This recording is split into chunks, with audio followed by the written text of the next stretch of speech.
importance of policy design. Yeah, I touched about it slightly earlier. As mentioned, within the company, there's different products. There are limitations. So the first one is the IRS limitation. Again, that's in order for it's still an insurance product. It has to be considered an insurance product in order for it to maintain its benefits.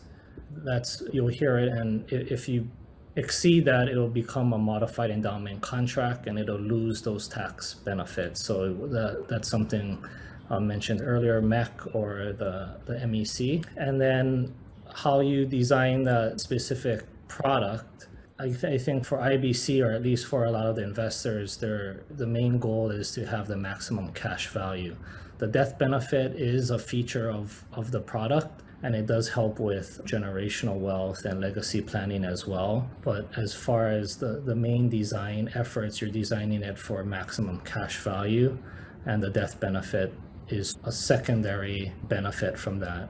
Versus traditionally, when you design insurance products, you're looking at what kind of the maximum death benefit you can get for the smallest amount of premium. IBC turns that upside down and says, well, how much funding do you want to put in for maximum cash value growth?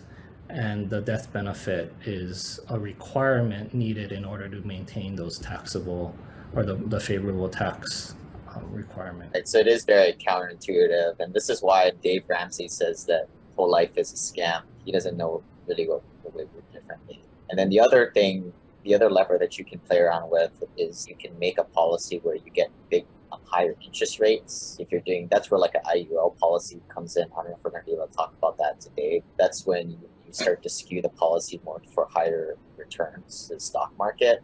But when you do that, then you give up what the whole point we're doing that for, which is to maximize the cash value to invest in deals and stuff like that. Yeah, one more part I did add down there with flexibility, because that, especially with investors and maybe non-steady income, the flexibility becomes a huge aspect as far as what you need to fund annually in order to keep the policy in force. You want maybe to have some flexibility in that year to year to help you withstand maybe some of the unknowns or the maybe large capital events that happen if we're investing in syndications, for example.